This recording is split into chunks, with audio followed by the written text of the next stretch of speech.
Tony, you need to hear Richard's testimony, by the way, since he brought it up in his prayer. It's a good testimony. Revelation 18. We're going to finish chapter 18 tonight, which means next week we get to start the good stuff in Revelation. We've been dealing with all the judgment and wrath and bad stuff for all these chapters. So next week we're going to learn how to ride a white horse. If we get that far. We might get that far. Last week we ended in verse 13 of chapter 18, which is right in the middle of John's vision of what's going to happen to Babylon. Now, when we talk about Babylon, what are we talking about? Just to review.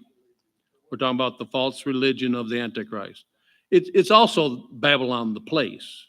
I mean, that's included, but that's the headquarters for the Antichrist empire and his false religion. So we saw last week it's going to be destroyed, right? Along with the false religion that is there. So we were looking at the destruction of the merchandise business of this false religion, that they'd been making a lot of money selling whatever they were selling as a part of this religious enterprise. So tonight we'll pick up in verse 14.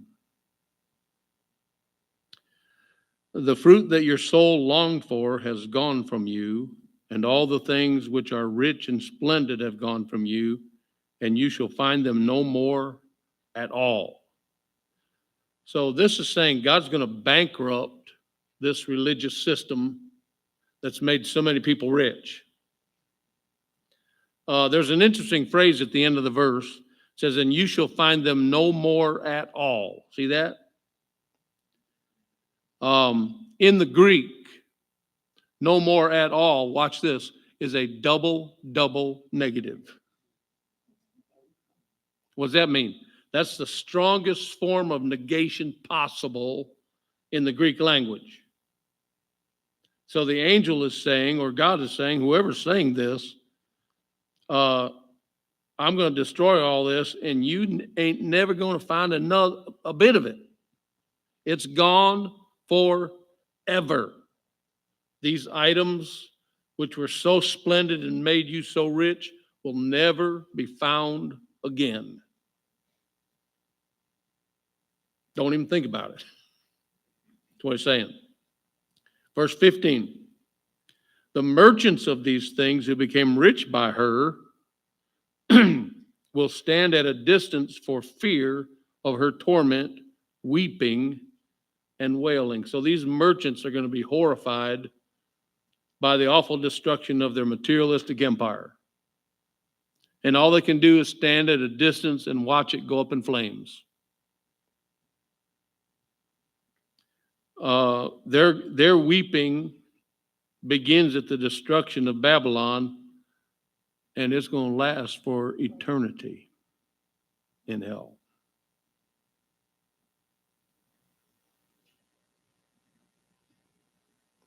Verse 16.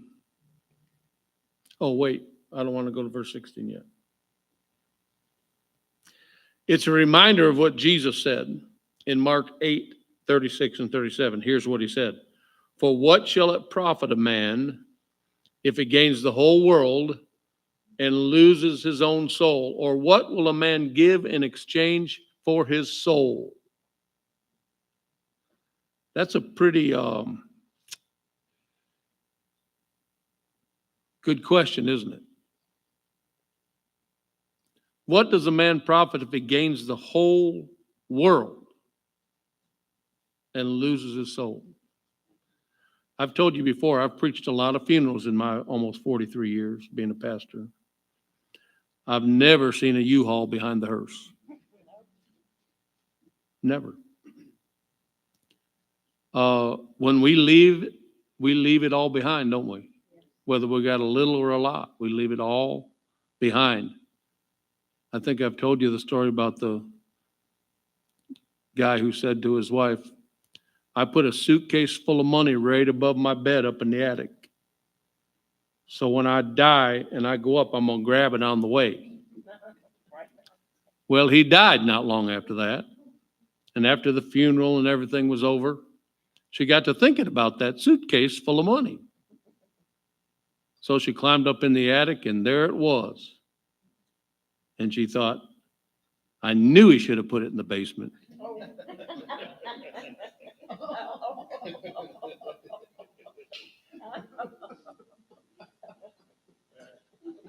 Yes, sir. You heard about the lawyer that when his wife promised, she put all the money in the casket. So she promised that she would. And then at the funeral, she discreetly walked up there and bought the check. That check isn't going to do him any good, is it? No, that's true. Well, look what the merchants say in verse 16. They're saying, alas, alas, that great city that was clothed in fine linen, purple and scarlet, and adorned with gold and precious stones and pearls. See that word, alas, alas. Anybody got a different word in your whatever translation? Woe? Woe. That's what it means. It can be translated either way, but it's an exclamation of grief. Whoa, whoa. Look at what's happened to this great city that was so rich and so adorned with gold and precious stones and pearls. And it's stated twice, which gives it twice the intensity. This can be the same reaction that so many people are going to have when they realize their eternal fate. See, they may have fared well in this life, but in eternity, they will be in woe. Heard someone say, I can't remember right off the top of my head who said it. You may do all right in this life without Jesus, but not in the next. I want you to look at what Jesus taught in Matthew 22. Flip back over there for a minute. Matthew 22. Here's a parable he teaches in Matthew 22. Beginning at verse 1. And Jesus answered and spoke to them again by parables and said, the kingdom of heaven is like a certain king who arranged a marriage for a son and sent out his servants to call those who were invited to the wedding. And they were not willing to come. Again, he sent out other servants saying, tell those who are invited, see, I have prepared my dinner. My oxen and fatted cattle are killed, and all things are ready. Come to the wedding. But they made light of it and went their ways, one to his own farm, another to his business. And the rest seized his servants, treated them spitefully, and killed them. But when the king heard about it, he was furious. And he set out his armies, destroyed those murderers, and burned up their city. Then he said to his servants, the wedding is ready, but those who were invited were not worthy. Therefore, go into the highways, and as many as you find, invite to the wedding. So those servants went out into the highways and gathered together all whom they found, both bad and good. And the wedding hall was filled with guests. When the king came in to see the guests, he saw a man there who did not have on a wedding garment. So he said to him, friend, how did you come in here without a wedding garment? And he was speechless. Then the king said to the servants, bind him hand and foot, take him away and cast him into outer darkness. There will be weeping and gnashing of teeth. For many are called, but few are chosen. That's quite a parable, isn't it? Well, in case you don't know, he's talking about the first group that wouldn't come. That's the Jews who wouldn't receive him, Jesus. So he goes to the Gentiles. That's out in the highways and hedges, but somebody snuck in. Nobody's going to sneak into heaven, folks. Right?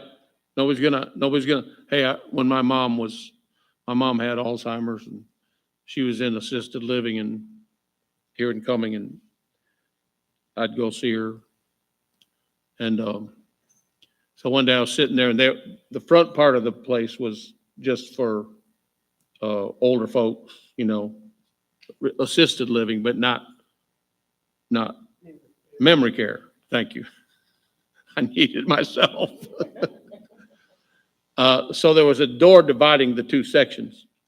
So I'm sitting back there in the memory care with my mom, and I see this one guy who's a patient back there standing by, because they had doors that come in and one go out like this. And you had to have a code to get through. So this guy's standing there, one of the patients, and one of the workers came through the door, and he's behind the door as it opens up in front of him. And she walks through, and he sneaks around, goes out the door. I'm not sure he needed to be there. He was pretty with it, wasn't he? After a while, somebody said, anybody seen Frank? I said, Frank went out the door a while ago. What? I said, you better watch Frank. Nobody's sneaking into heaven, right? There's only one way to get in.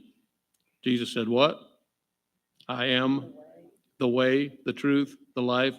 No one comes to the Father except through me. That's it. Not by being good, not by being a church member, not by getting baptized, not by anything else. Jesus. So Jesus says there's going to be weeping and gnashing of teeth. In another section, he says, where the fire is not quenched and the worm dieth not. I was wondering for a long time, why does he talk about the worm not dying? Well, a lot of people think hell is going to be annihilation, that you go to hell, get burned up, it's over with. Well, the worm ain't getting burned up. The fire is not quenched and the worm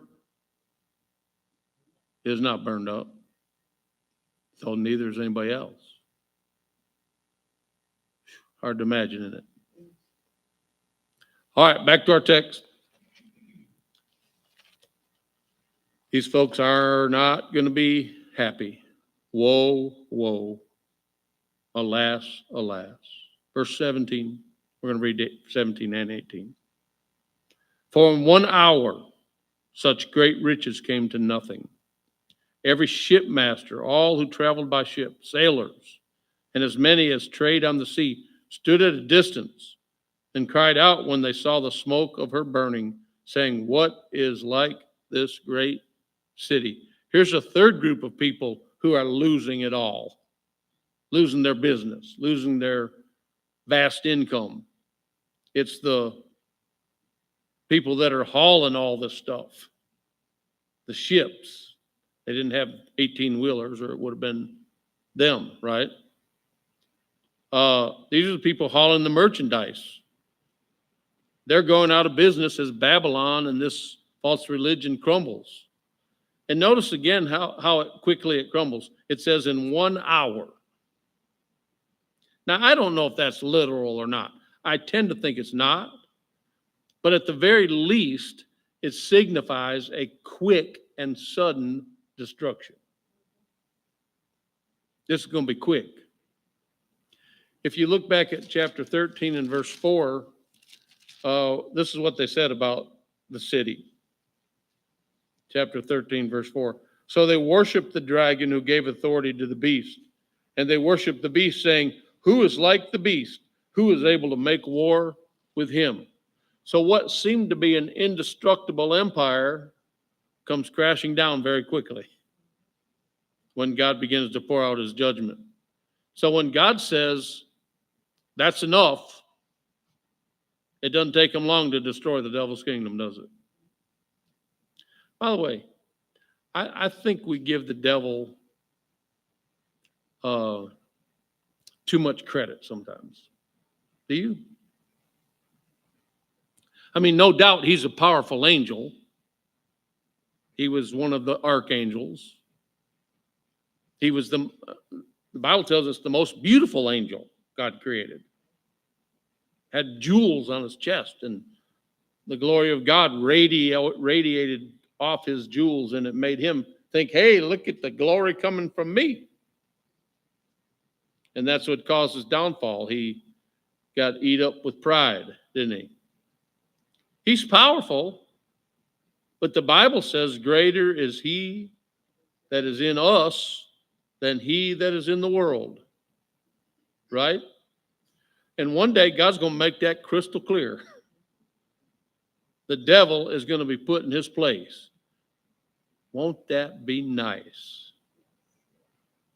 We'll get to it in a couple more chapters. The millennium, the devil's going to be locked up for 1,000 years. No temptation. Can you imagine? We can't imagine, can we? None of us have never experienced no temptation, right? Anybody get tempted today at all? Huh? If you're driving down the road, you're tempted to run over somebody, run into somebody, honk the horn, right? Or all kinds of things, right? But for 1,000 years, no temptation. You're going to be in boot camp right then, right? Yeah. You got 5,000 years of boot camp, isn't that what we said? It's only 1/5. 1/5? Yeah. You will definitely need it. I'll probably be with you. I'll keep you company. You want to be roommates? Okay. I don't think you play golf in boot camp. So listen, don't think that the devil is more powerful than God. Right? He's going to get put in his place. Now look at verse 19. They threw dust on their heads and cried out, weeping and wailing and saying, here it is again, alas, alas, woe, woe, that great city in which all who had ships on the sea became rich by her wealth. For in 1 hour she is made desolate. Now, in ancient times, throwing dust on your head was an expression of grief. We think that's kind of goofy now, right? I mean, we bend over, pick up, throw it on, dust on your head. That's just goofy. But that's what they did. Huh?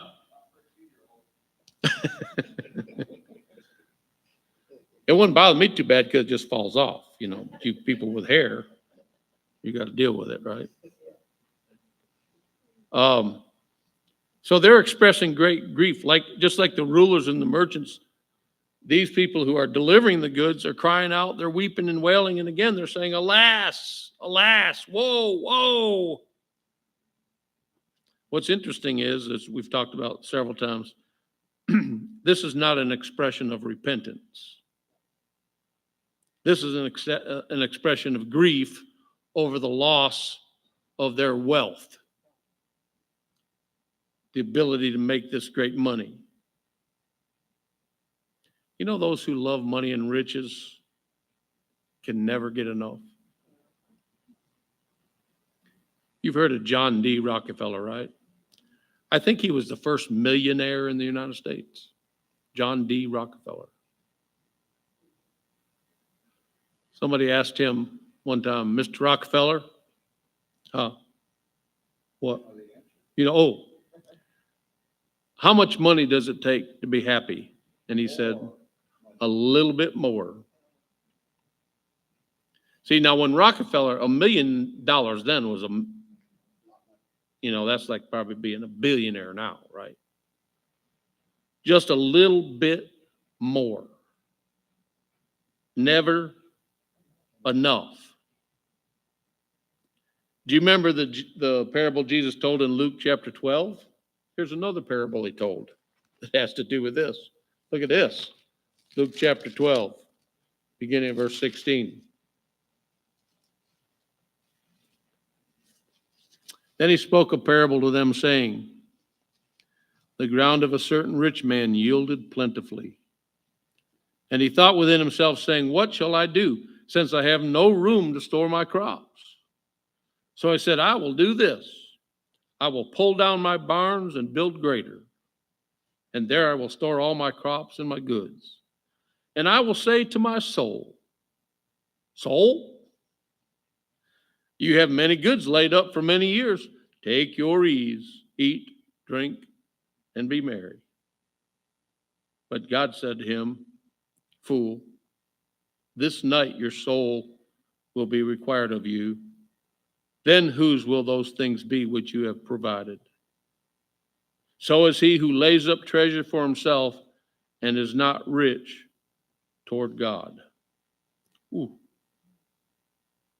Here's a guy that was extremely blessed. I never figured out, why didn't he just build more barns? Why did he have to tear down barns and then build bigger barns? Why not just add to the barns he already had? That's how much wealth he had. I get blown away sometimes by these people with all the money, some of these athletes that make all these millions of dollars, and they're driving all these big cars and buying these big houses and buying their mama a house, and right. First thing they say, what are you going to do now you make on? I'm going to buy my mama a big house. And they're paying all these people around them, bunch of bloodsuckers, right? I mean, here's a football player, 6'8", 350 pounds, and needs bodyguards. Come on. He knocks people over for a living, and he needs a bodyguard.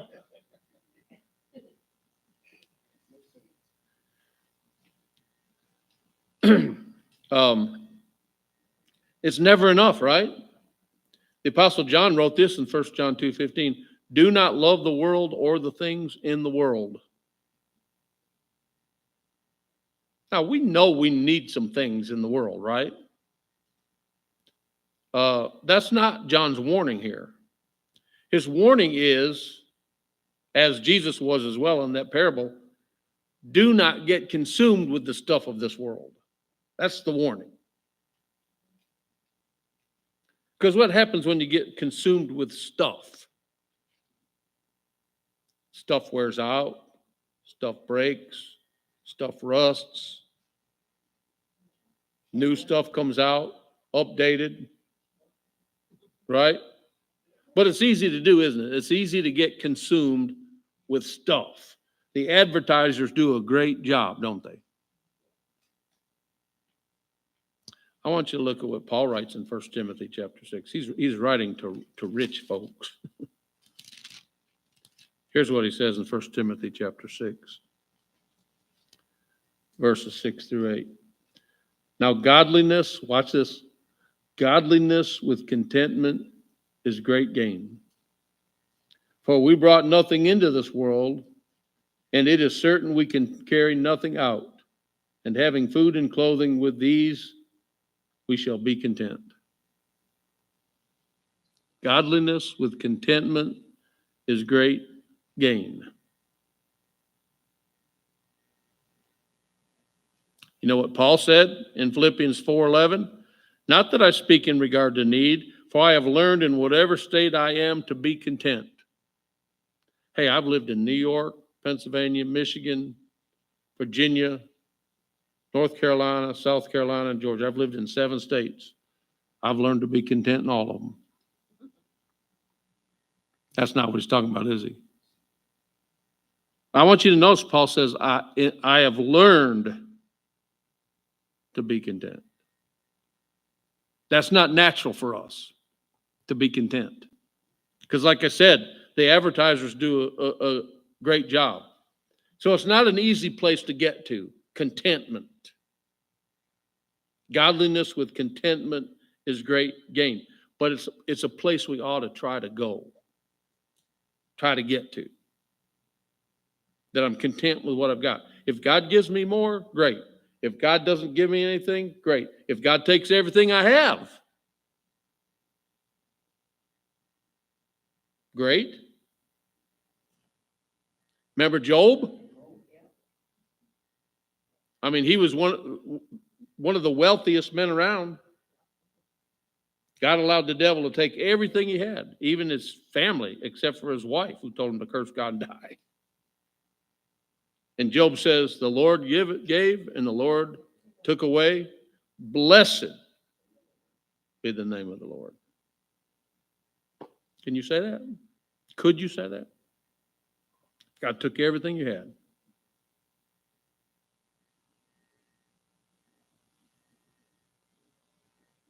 Can I tell you the only place we should be content? Should not be content, the only place we should not be content is in our relationship with the Lord. We should never be content with that. We should never settle back and say, I'm good, Lord. I don't need to get closer to you. I don't need to know more about you. I don't need to read your word anymore. What kind of Bible are you supposed to read, Richard? The one that works for you.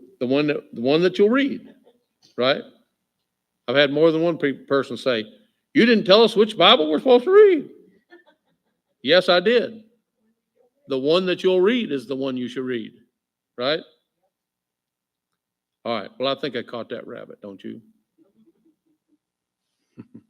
Let's move on to verse 20. Rejoice over her, O heaven, and you holy peoples and prophets, for God has avenged you on her. This verse changes perspective, doesn't it? It's not about those who are grieving the fall of Babylon.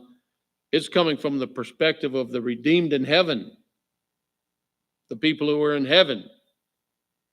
Those in heaven, as all this destruction is happening on earth, they begin rejoicing, it says. Rejoice over her, O heaven, and all you holy apostles and prophets, for God has avenged her on you on her. See, those in heaven, as all this is happening, are rejoicing. I got to thinking about that. Does this mean we're going to get to watch it? Are we going to watch what's going on in earth during this time? I mean, that almost makes it seem like it, doesn't it? How would they be? What would they be rejoicing over if they didn't see what was happening? So it could be. I've never really, that verse really hit me today as I was studying. I thought, wait a minute now. I never really thought we could see what was going on. Maybe we will. Guess what? We'll find out one of these days. When if we get to see it going on, y'all are going to remember, hey, I remember Pastor Barry talking about that. In any case, whether we see it or not, we're going to know that God has avenged even the score for those who put their trust in him. He's going to even the score. One of my favorite Psalms is Psalm 37. It begins like this in verse 1 and 2. Do not fret because of evildoers, nor be envious of the workers of iniquity, for they shall soon be cut down like grass and wither as the green herb. You ever look at lost people who are really successful and say, why? How come they're getting blessed? And here I am trying to serve God and I'm just barely scraping by. Well, can I tell you something? It ain't over yet. God's going to handle those who are his enemies. And there's going to be retribution and there's going to be vengeance. God's going to even the score. So don't fret over people who are in this life doing well apart from God. Because one day they're going to get theirs. Scary to think about. Verse 21. Then a mighty angel took up a stone like a great millstone and threw it into the sea, saying, Thus with violence, the great city of Babylon shall be thrown down, and shall not be found anymore. If you know anything, anybody know anything about a millstone?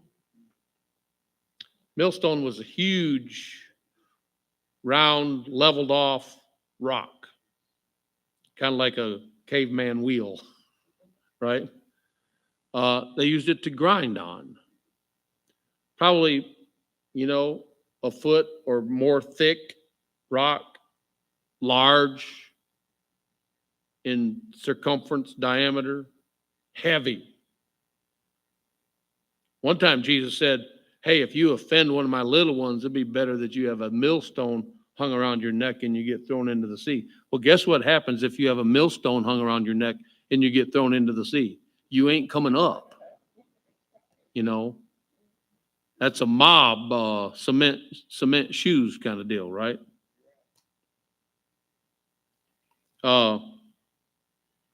This says this angel's going to pick up a great millstone. I think that indicates it's not your normal millstone, as big as they would be.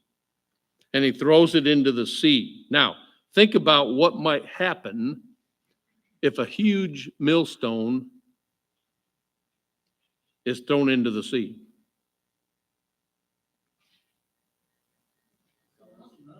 A tsunami is exactly right, Jerry. A tsunami. I looked up on the map. Well, where's Babylon? Is it close to any body of water, large body of water? No, not really. You got the Persian Gulf down to the southeast. You got the Mediterranean Sea to the northwest, and Babylon's kind of in between them, but it's not close. So if this is a tsunami, think about how tremendous of a tsunami it is that it travels all this way, whether it's coming from the Persian Gulf or the Mediterranean Sea, travels all this way to plow over Babylon. It's going to bury it underwater. And I'm going to say it stays underwater, because this says, and it shall be not be found any more. Yeah, just like it did before, right? Up in verse 14. Same phrase. So this city and this false religion of the Antichrist is going to end. It will be found no more at all. Buried underwater. What? What'd you say? At all. Done with. Over with. Gone. Verse 22. The sound of harpists, musicians, flutists, and trumpeters shall not be heard in you anymore. No craftsman of any craft shall be found in you anymore. And the sound of a millstone shall not be heard in you anymore. This is simply telling us that there's no longer going to be any normal human activity taking place. Why? It's underwater. It's been destroyed. No music being made, no work going on, nothing happening. Reminds me of Bill Gaither's song, The King is Coming. You know that song? Starts out like this. The marketplace is empty. No more traffic in the streets. All the builders' tools are silent. No more time to harvest wheat. Busy housewives cease their labor. In the courtroom, no debate. Work on earth is all suspended as the King comes through the gate. That's what this verse is saying. All that normal activity is going to stop as it gets ready for Jesus to come back, which happens in the next chapter. The second coming. The King is coming. The King is coming. Praise God. He's coming for me. Well, that song kind of mixes up the rapture and the second coming. But anyways, because we're coming with him on this trip, right? As we'll find out in chapter 19. All right. Verse 23 and 24, we're going to read together. The light of a lamp shall not shine in you anymore, and the voice of bridegroom and bride shall not be heard in you anymore. For your merchants were the great men of the earth, for by your sorcery all the nations were deceived. And in her was found the blood of prophets and saints, and of all who were slain on the earth. So the empire of Satan is going to come to an end. Now I want you to notice what it says about the devil's work at the end of verse 23. It says, by your sorcery, all the nations were deceived. Here's an interesting word in the Greek. Sorcery in English. In the Greek, any guesses? Pharmakia. Bob used to be a pharmakia salesman. Didn't you, Bob? Yes. Pharmaceuticals. That's where we get the word. Pharmacy, pharmaceuticals. Pharmakia is the Greek word. Sorcery. In the New Testament, pharmakia refers to magic and the occult. It's not a good thing like when we think of medicine that helps us feel better. This is a bad thing.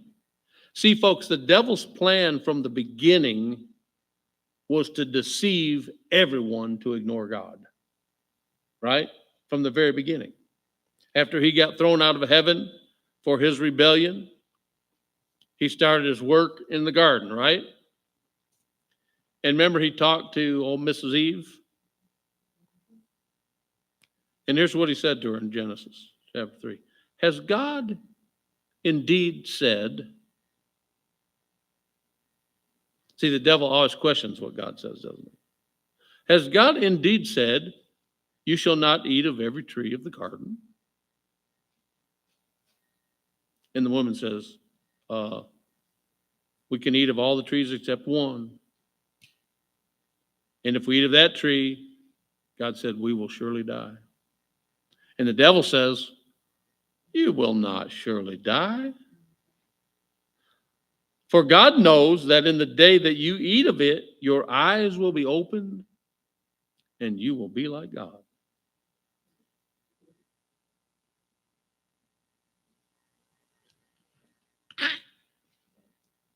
Right? And gives it to her husband who was with her. Adam should have slapped it out of her hand right there. Right?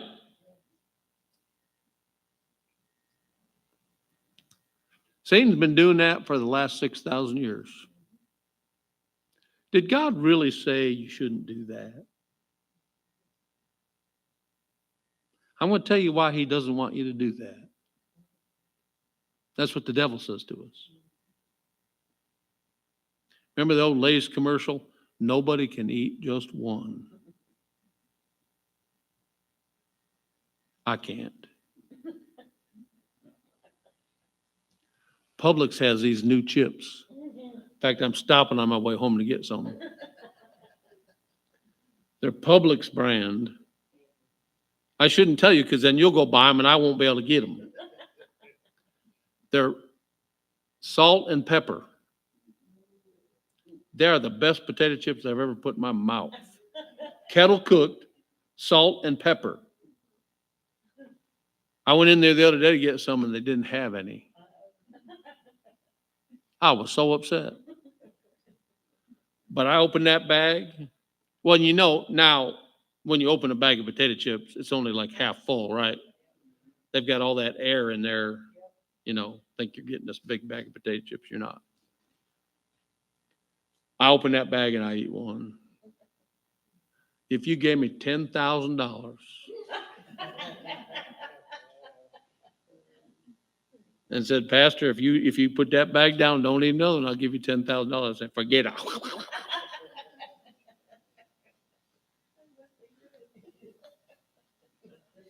I eat the whole bag. The whole bag.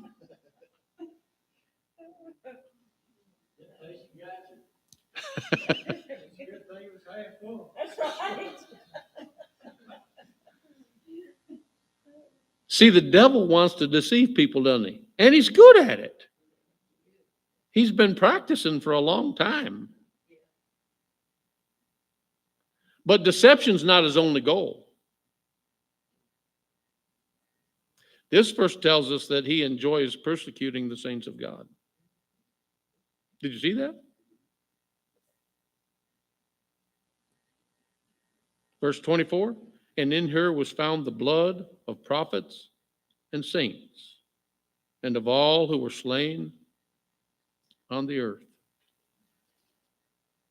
Listen, I believe with all my heart that Satan can do nothing to a child of God that God does not allow. God's bigger. But we have at least two examples in the Bible where where God allowed the devil to do something. Job being the prime example. Job couldn't do anything until God said, okay, right? You remember the story? Devil appears with the sons of God. God says, hey, this is what it literally says in the Hebrew. I've noticed that you've noticed my servant Job. He's a good man, righteous, blameless. Oh, yeah. No wonder you've blessed his socks off, God. That's why he serves you. I mean, look at the stuff he has. He's the richest man around. No wonder. You take it all away and he'll curse you to your face. God says, okay, let's check that out. And he gives the devil permission, right? And he goes and takes everything he has. In one day, all his animals, his children, his houses, everything but that wife, all gone like that. But God had to give the devil permission. Yeah, and even after that, the second round. Oh, well, yeah, you lost. I took all his stuff, but touch him now, he'll curse you. Okay, you can do whatever you want, but you can't take his life. Well, listen to that. You can't take his life. And so he covers him with boils, and he's sitting on an ash heap, scraping the boils with a broken piece of pottery. But you can't take his life. In the New Testament, Jesus says to Peter, Satan has asked to sift you like wheat. And the indication is, obviously, Jesus has okayed that.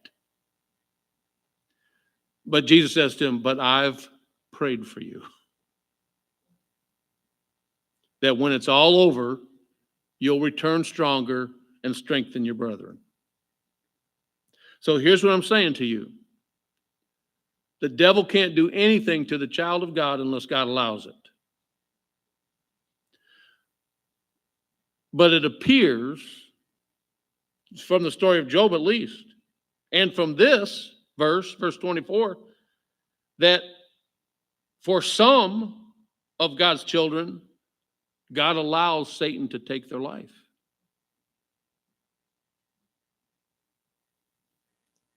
In her was found the blood of prophets and saints, and of all who were slain on the earth. That's what it appears. But fear not. Because if you are a child of God, your citizenship is not here. Philippians 3:20 says, for our citizenship is in heaven. Like I've said, you can't scare me with heaven. Can you get scared with heaven? Can you get scared with heaven?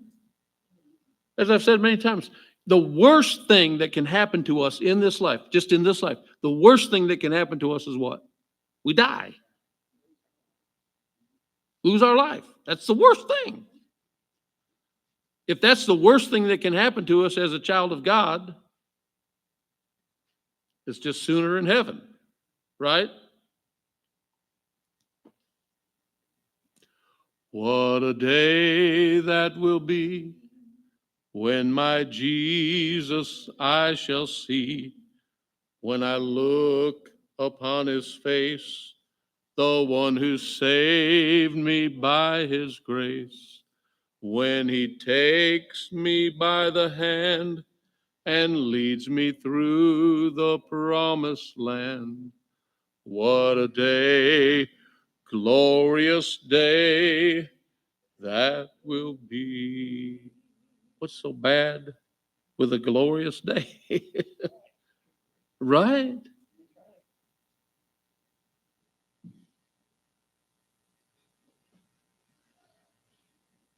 All these people that were slain, the prophets and the saints, in heaven. No more problems. No more slaying. No more sorrow. No more pain. No more sickness. No more death.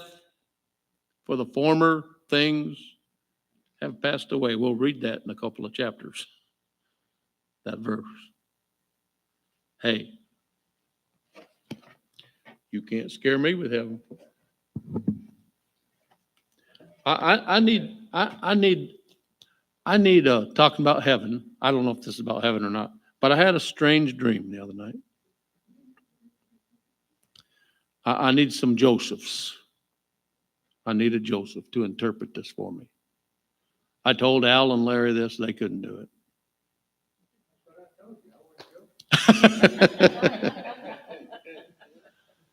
For those of you that don't know, my dad died when I was 7 years old. He was 32.